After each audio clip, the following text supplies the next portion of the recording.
Hello friends, welcome to my channel. आज का हमारा टॉपिक है what is karma and how to deal with karma. Karma क्या है और इसे कैसे डील करें। तो सबसे पहले मैं यही कहूँगी कि कर्मा कोई भी क्रिया है जिसे हम काम कह सकते हैं। और ये कर्मा दो प्रकार का होता है। एक होता है गुड कर्मा और दूसरा होता है बैड कर्मा।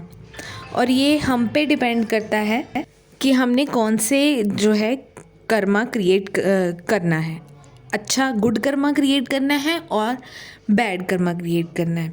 जैसे कोई भी, अब गुड कर्मा क्या होता है वो भी आपको मैं बता देती हूँ कि गुड कर्मा जैसे हम ह्यूमैनिटी को सर्व करते हैं, किसी भूखे को भोजन करा देते हैं, पानी पिला देते हैं, ऐसे हमारा गुड कर्मा क्रिएट होता है।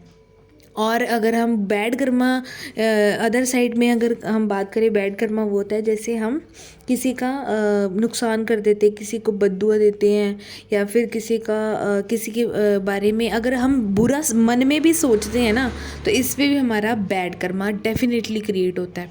कुछ लोग कहते हैं कि नहीं, बैड कर्मा क्रिएट सिर्फ सामने वाले को एक्शन, जैसे सामने वाले का जैसे किसी का सामान चोरी करना या किसी के बारे में गंदा बोलना, बुरा बोलना, ये बैड कर्मा क्रिएट होता है। नो, बैड कर्मा किसी के बारे में बुरा सोचना, इससे भी हमारा बैड कर्मा क्रिएट होता है।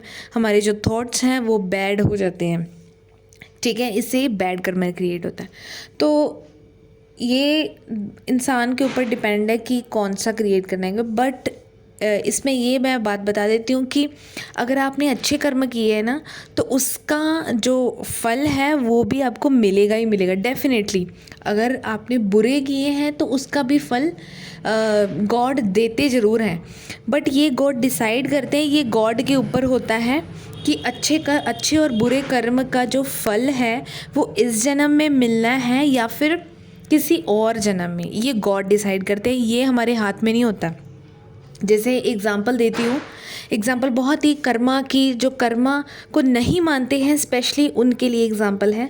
जैसे कुछ लोग हैं वो कहते हैं कि हम कर्मा को नहीं मानते हैं, उनके लिए एग्ज़ाम्पल है ये कि जैसे आपने देखा ही होगा कि कुछ लोगों का जन्म जो है अच्छे अमीर घर में होता है और कुछ लोगों का जन्म जो है गरीब, जो सड़क में रहते हैं लोग या फिर झोंपड़ी में जो रहते हैं, जिनका अपना घर भी नहीं होता, उसमें होता है उनका जन्म।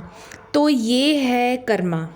इसमें जो है कर्मा क्रिएट जो है वो हुआ होता है पिछले जन्म का। इसमें अब पिछले जन्म का होता है, पिछले जन्म जो है ना वो गॉड को पता होता है, हमें नहीं पता होता। पिछला जन्म एक्चुअली किसी को नहीं यहाँ पे पता होता है। तो होता क्या है कि अगर कोई बच्चा गरीब घर में पैदा हुआ है तो वो सोचेगा कि, मतलब अपने आप को दोष मानता है, भगवान के आगे हाथ फैलाता है, रोता है और ये कहता है कि गॉड, मुझे आपने इतनी गरीबी या फिर मेरे माँ बाप को इतना दुख, इतनी गरीबी क्यों दी है। तो इसमें उसका कर्मा होता है, कर्मा बैगेज होता है। उसने इस जन्म में तो नहीं किया होता, पिछले जन्म में कुछ ना कुछ बुरा किया होता है, इसीलिए उसका जन्म जो है गरीब घर में होता है। अगर इन दी अदर साइड, अगर आप दूसरे जिसका जन्म अमीर घराने में हुआ होता है, तो उसके भी जो पास्ट लाइफ की बात करें तो पास्ट लाइफ में उसमें क्या होता है कि उसका जो है उसने अच्छे कर्म किए होते हैं, तो उसको उसका फल इस जन्म में मिलना होता है, ये गॉड ने डिसाइड किया होता है, इसलिए उसका अच्छे घर में जन्म हुआ होता है। तो ये है कर्मा। अब इसका ये भी एग्जाम्पल है कि आपने देखा होगा जैसे कुछ लोगों के हाथ पैर नहीं होते। मैंने देखा है कईयों के तो जन्म से ही ना दो हाथ होते ही नहीं है, कईयों के पैर नहीं होते। तो यहाँ पे आता है कर्मा। तो इसमें क्या होता है कि उस बच्चा जो जिसके हाथ पैर नहीं होते हैं, उसने पिछले जन्म में ऐसा कुछ कर्म किया होता है। हो सकता है उसने किसी के दोनों हाथ काट लिए हो सकता है कि उसने किसी को इतना किसी आत्मा पिछले जन्म में किसी की आत्मा को इतना तड़पाया हो कि सामने वाले ने उसको बद्दुआ दे मतलब दे दी हो। इसमें बहुत सारे कारण हो सकते हैं। पिछले जन्म का जो फल है ना, उसको इस जन्म में भुगतना पड़ रहा है। तो इसलिए इसमें उस बच्चे का दोष नहीं है, वो तो अभी उसका जन्म हुआ है। बस बात ये है कि पिछले जन्म का जो कर्मा बैगेज है ना, वो उसके साथ अभी अभी चल रहा है। तो यही है। तो गुड कर्मा भी है ना जो, वो भी साथ में आता ही आता है। अगर कोई बंदा इस समय बहुत अच्छे जैसे देखा होगा कि क्रिकेटर सेलिब्रिटीज़ के घर में बच्चे होते हैं, तो वो जन्म से ही बहुत अमीर घर में पैदा हुए थे, और हम जैसे लोग जो हैं वो सोचते हैं कि वाह इसकी क्या लाइफ है, ये तो बहुत अमीर घर में पैदा हुआ। हम देखो हम गरीब हैं, या फिर हम मिडिल क्लास हैं, या फिर हम उतने लेवल के नहीं हैं। तो इसमें हमारा दोष है ही नहीं, इसमें हमारा दोष नहीं है। इसमें उस बच्चे की पुण्य कर्म है जो उसने बहुत अच्छे रिच फैमिली में जन्म लिया है। तो यहाँ पे आता है कर्मा। तो ये तो सिर्फ गॉड ही जानता है, बट हम नहीं जान सकते हम जैसे। बट हाँ, जो बंदा स्पिरिचुअल होता है, जो स्पिरिचुअलिटी में जाता है, डीपली अंडरस्टैंड करता है, उसको पता होता है कि ये कर्मा का खेल है। गुड और बैड हमें दोनों जो है वो झेलने पड़ते हैं। तो इसमें इसको डील कैसे किया जाए, तो ये मेरा नेक्स्ट क्वेश्चन है। तो इसको डील कैसे किया जाए, मुझे ऐसा लगता है कि आपको अच्छे कर्म करने चाहिए। बैड कर्म में जो बैड कर्मा है नहीं क्रिएट करना चाहिए। क्योंकि अगर आपने बैड कर्मा क्रिएट किया या किसी के बारे में सोचा या गलत किया, तो अभी आपको नहीं पता चलेगा उसका रिज़ल्ट, अभी समझ में नहीं आएगा। गॉड जो है ना, मैंने देखा है कि गॉड भी ना इतनी जल्दी बुरे इंसान को भी ना उसके कर्मों का फल नहीं देता है। गॉड कहता है कि तू करे जा, तू करे जा। जैसे इसमें एग्जांपल मुझे याद आ गई है, वो आपने देखा होगा, महाभारत मैंने देखी है। उसमें जो है कृष्ण भगवान जी ने जब तक 100 गालियाँ मतलब 100 गालियाँ उन शिशुपाल जी से जब तक नहीं सुनी थी। वैसे तो भगवान है, वो कृष्ण भगवान है। वैसे चाहे तो जब शिशुपाल जी कृष्ण भगवान जी को अपशब्द बोल रहा था, गाली दे रहा था, तो वैसे तो भगवान है, वो एक गाली पे भी अपना सुदर्शन चक्र उठा सकते थे। बट उन्होंने ऐसा नहीं किया। उन्होंने कहा, क्योंकि उन्होंने वचन दिया था ना शिशुपाल की माता जी को कि 100 गालियों के बाद ही मैं उसको उसके कर्मों का फल दूंगा। तो जब तक शिशुपाल ने 100 जो है शब्द श्री कृष्ण को नहीं कही, तब तक श्री कृष्ण भगवान जी ने अपना सुदर्शन चक्र नहीं उठाया। तो इसका मतलब भी यही है, साफ यही है, साफ पता चलता है इसका कि भगवान भी बुरे इंसान को उसके समय से पहले उसको उसके कर्मों की सज़ा नहीं देते हैं। तो भगवान क्या है कि भगवान भी देखते हैं कि कितना ये बुरे कर्म कर सकता है, कितनी का इसका जो लेवल है। भगवान भी है ना जो लेवल देखते हैं कि ये इंसान कितना गिर सकता है, और जो अच्छा इंसान है ना उसकी परीक्षा होती है। यस, तो मैं बता देती हूँ। इसमें 2 कैटेगरी के लोग होते हैं, जो अच्छा पॉजिटिव नेगेटिव। जो संसार है वो भी आपको पता ही है, संसार की रचना भी पॉजिटिव और नेगेटिव एनर्जी से ही हुई है। तो यही है। तो संसार में 2 तरह के लोग हैं, एक गुड कर्मा क्रिएट करने वाले और बैड कर्मा क्रिएट करने वाले। जो बैड कर्मा क्रिएट करने वाले आते हैं, तो वो भगवान देखता है कि ये कितना गिर सकता है भगवान देखती है कितना गिर सकता है। और जो गुड कर्मा क्रिएट करता है ना, जो अच्छे कर्म करता है, और भगवान उसकी क्या देखेंगे, परीक्षा। भगवान उसकी परीक्षा लेंगे डेफिनेटली। मैं आपको 100% गारंटी देती हूँ, ये मेरा भी अपना पर्सनल एक्सपीरियंस है। जो अच्छे कर्म करता है ना, भगवान देखते हैं ये कितने और अच्छे कर्म कर सकता है। वो देखते हैं कि इसका लेवल कितना अप जा सकता है। और जो बैड कर्म क्रिएट करते हैं, वो भगवान देखते हैं कि ये कितना गिर सकता है।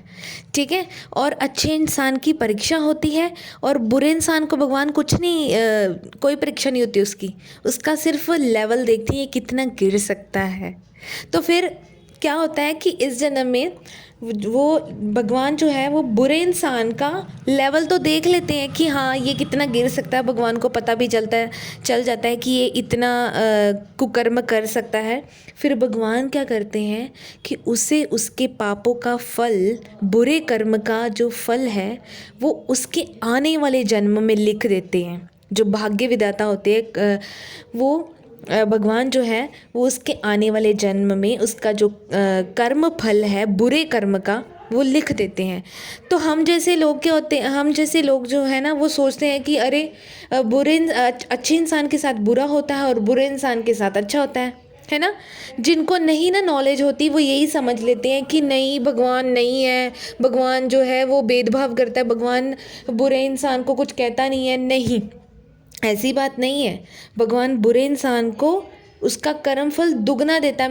मैंने तो ये भी देखा है कि भगवान जो है बुरे इंसान को उसका मूल का ब्याज समेत देता है। तो इसलिए बैड कर्मा क्रिएट करने से पहले ना 100 बार नहीं तो एक बार तो सोच ही लीजिए कि आपको इस जन्म में नहीं मिलेगा तो आने वाले जो है जन्म में भोगना पड़ेगा। ठीक है, तो जो गुड कर्मा क्रिएट करते हैं ना उसका हमेशा परीक्षा होती है। उसका 100% भगवान परीक्षा लेता है कि ये कितना खरा सोना है। खरा सोना, भगवान उसे खरा सोना बना के ही छोड़ते हैं। ठीक है, तो कर्मा से डील कैसे करें, मैं आपसे यही कहूँगी कि आप जितने अच्छे कर्म कर सकते हैं, लोगों को ह्यूमैनिटी सर्व कर सकते हैं। जैसे हमारे ना, मैं सिख धर्म से हूँ, तो मैं गुरु नानक देव, हमारे जो पहले पातशाह है गुरु नानक देव जी, मैं उनकी साखियाँ सुनती होती हूँ। तो मैं आपसे एक शेयर करती हूँ। जैसे गुरु नानक देव जी पातशाह हमारे गुरु हैं, मैं उनको बहुत मानती हूँ। तो उनके पास एक गरीब बंदा आता है और गुरु नानक देव जी को कहता है कि बाबा जी मैं बहुत गरीब हूँ, तो मैं क्या करूँ। जैसे होता है ना कि ह्यूमैनिटी सर्व करने से पहले भी इंसान सोचता है कि हम क्या ह्यूमैनिटी सर्व करें, हमारे पास कुछ होना भी तो चाहिए देने के लिए। जैसे अगर मैं आपको कहूँ कि आप अच्छे कर्म कीजिए, बट आप कहोगे हमारे पास ना अच्छे कर्म करने के लिए टाइम नहीं है, हमारे पास अच्छे कर्म करने के लिए पैसे नहीं है कि हम गरीबों को दे सकें, तो ये उसके रिलेटेड है। देखिए, तो मैं साखी सुनाती हूँ आपको कि गुरु नानक देव जी जो गुरु हैं उनके पास एक गरीब बंदा आता है और कहता है कि बाबा जी मैं बहुत गरीब हूँ, मैं क्या करूँ। तो मैं क्यों गरीब हूँ, उन्होंने ये भी प्रश्न पूछा था कि मैं क्यों गरीब हूँ। तो गुरु नानक देव जी ने कहा कि तू गरीब इसलिए है क्योंकि तूने अपनी ज़िंदगी में कभी कुछ किसी को नहीं दिया है। उन्होंने कहा कि तूने कभी कुछ किसी को नहीं दिया। तो गरीब इंसान जो है वो कहता है कि बाबा जी मुझे मैं क्या दूँ, मैं खुद गरीब हूँ, मुझे 2 वक्त की रोटी मिल जाए इतना ही काफ़ी है, मैं औरों को क्या दूँ, मुझे तो मेरे पास तो है ही नहीं पैसा, मैं कैसे किसी की मदद करूँ। तो गुरु नानक देव जी कहते हैं, उस बंदे को कहते हैं कि तेरे पास कितना कुछ है, भगवान ने तुझे कितना दिया है, पर तूने कभी बांटा नहीं है। गुरुजी ने कहा कि तेरे पास एक चेहरा है, तो अपनी स्माइल से दूसरों की खुशी का कारण बन सकता है। तो किसी को पानी पिला सकता है, पानी पिला के उसकी प्यास बुझा सकता है। ज़रूरी नहीं है कि उन्होंने, गुरु नानक साहब ने ये नहीं कहा कि तुम पैसे ही दो, पैसे देने के लिए नहीं कहा है। गुरु नानक देव जी ने ये कहा है कि तुम किसी की खुशी का कारण बन सकते हो। कोई रो रहा है तो तुम उसके ऊपर हाथ फेर के कह सकते हो कि कोई बात नहीं, मैं हूँ, ये कह सकते हो, उसको दिलासा दे सकते हो, उसको हौसला दे सकते हो और उसकी खुशी का कारण बन सकते हो। तो यही गुरु नानक देव जी ने इसमें समझाया है कि what you will give is what you will receive. इसका मतलब ये है कि जो आप दोगे वो आपको मिलेगा। ये कब मिलेगा, जैसे गीता में भी लिखा हुआ है ना कि तू कर्म कर, फल की चिंता मत कर। तू कर्म करते जा, फल की चिंता मत कर। इसका मतलब भी यही है कि तू बस अपना कर्म कर, अच्छा कर्म करी जा, बट फल की चिंता नहीं करनी चाहिए इंसान को, क्योंकि ये फल जो है ना यही काम खराब करता है हमारा। क्या होता है कि जब हम अच्छे कर्म करते हैं तो हमारा दिमाग ये होता है कि अब हम अच्छे कर्म कर रहे हैं, और अब हमारा ये होगा, ध्यान ये होता है कि अब भगवान हमें अच्छे कर्म का फल देगा। तो हम कर्म की इच्छा में अटके रहते हैं, हम वेटिंग जोन में चले जाते हैं। तो ये गलत बात है, क्योंकि फल की इच्छा जो है वो भगवान देता है, ये भगवान डिसाइड करता है। जो जो टाइम भगवान डिसाइड करता है कि इसको इस समय में इसके अच्छे कर्म का फल मिलेगा, वो होता है डिवाइन टाइमिंग। उसे हम कहते हैं डिवाइन टाइमिंग। तो डिवाइन टाइमिंग की फ़िक्र ना करते हुए हमें अच्छे कर्म करने चाहिए, और बिना बिना वेटिंग जोन में जाए अच्छे कर्म करते रहना चाहिए। ठीक है।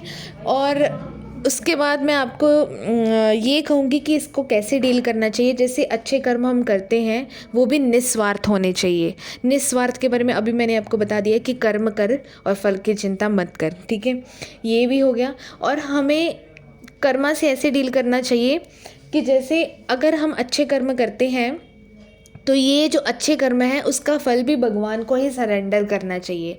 सरेंडर ऐसे, जैसे कईयों की ना इच्छा होती है कि मुझे अब मोक्ष चाहिए। अब देखो, जैसे अच्छे कर्म अगर आपने इस जन्म में अच्छे कर्म भी कर लिए, चलो बैड कर्मा का तो मैंने आपको बता ही दिया कि वो आपको यू विल हैव टू पे, आपको झेलने पड़ेंगे, चाहे आप इस जन्म में झेलो और चाहे आने वाले जन्मों में। ठीक है। तो गुड कर्मा के बारे में मैं बता देती हूँ कि इससे कैसे डील करें। गुड कर्मा जो है वो आप सरेंडर हो कर दो भगवान को। सरेंडर ऐसे है कि जैसे गुड कर्मा जो अगर आपने क्रिएट कर लिया, और गुड कर्मा क्रिएट करने के बाद क्या होता है कि गुड कर्मा क्रिएट करने के बाद ये होता है कि आपको फिर से जन्म लेना होता है। फिर गॉड जो है ना, जैसे अगर इस जन्म में आपने अच्छे कर्म किए, बहुत भगवान को भी याद रखा, तो लास्ट टाइम अगर आपकी कोई ना कोई डिज़ायर रह गई ना, तो आपको फिर से इस लाइफ में जो है नेक्स्ट बर्थ में आना पड़ेगा, और आपको अच्छे कर्मों के फल भी झेलने पड़ेंगे। झेलने तो नहीं मैं कह सकती, जैसे अच्छे कर्मों के भी फल आपको भोगने पड़ेंगे। अगर आप चाहते हो कि आपको अच्छे कर्मों के फल भोगने को मिले, तो फिर डेफिनेटली आपकी कोई भी लास्ट जो डिज़ायर है, मरते वक्त आप गॉड को कह सकते हो।